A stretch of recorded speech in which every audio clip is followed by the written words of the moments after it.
नसीब हूँ। तबरेज़ की माँ वैसे तो सुंबुल और तबरेज़ से मोहब्बत के बड़े दावे करती थी, लेकिन अब जब सुंबुल की तबीयत ख़राब होती है और वो हॉस्पिटल में होती है और उनकी बेटी की ज़िम्मेदारी तबरेज़ के वालिदैन पर आती है, तो तबरेज़ की माँ कहती है कि मुझसे नहीं संभलते ये बच्चे और ना ही मेरी अब उम्र है, मैं नहीं संभाल सकती इसको। और उन दोनों को लगता है कि उनकी नींद इसकी बच्ची की वजह से ख़राब हो गई है। दूसरी तरफ जब दुर्योधन सुंबल के वालिद का बहुत ज़्यादा ख्याल रखती है, उनकी केयर करती है और उनकी एक बेटी की तरह ही उनका ख्याल रखती है, तो तबरेज़ की वालदा को ये बात बिल्कुल भी पसंद नहीं आती और वो दुर्योधन को बहुत ज़्यादा बातें सुनाती है। वो दुर्योधन से कहती है कि तुम क्या समझती हो कि तुम इस घर की मालकिन ही बन गई हो 4 दिन में, तुम जितना भी कर लो तुम इस घर की मालकिन कभी भी नहीं बन सकती और ना ही तुम्हारे नसीब इतने अच्छे हैं। इस घर की मालकिन सिर्फ और सिर्फ सुंबुल ही है और वो बहुत जल्द वापस आ जाएगी और तुम्हें तुम्हारा मकाम याद दिला देगी। तबरेज़ को भी अब ये एहसास हो चुका होता है कि उन सब लोगों ने मिलकर बहुत ज़्यादा गलत किया दुर्योधन के साथ। दुर्योधन को शायद उसके हर सब्र का फल मिल ही जाता है अब।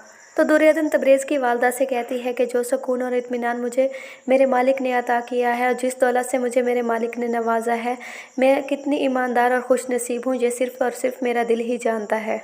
दूसरी तरफ उर्फ़ी, जिसने हर मुश्किल में ही दुर्योधन का साथ दिया है, तो वो ये देखकर बहुत ज़्यादा खुश होता है कि तबरेज़ को अपनी गलतियों का एहसास हो चुका होता है। वो दुर्योधन से कहता है कि तबरेज़ पर सिर्फ़ और सिर्फ आपका ही हक़ है और आपको अब ये हक़ किसी को भी नहीं छीनने देना आपने। तबरेज़ भी उर्फ़ी की ये सारी बातें सुन रहा होता है, तो वो उर्फ़ी के पास आता है और उर्फ़ी को गले लगाता है। दुर्योधन ये सब देखकर बहुत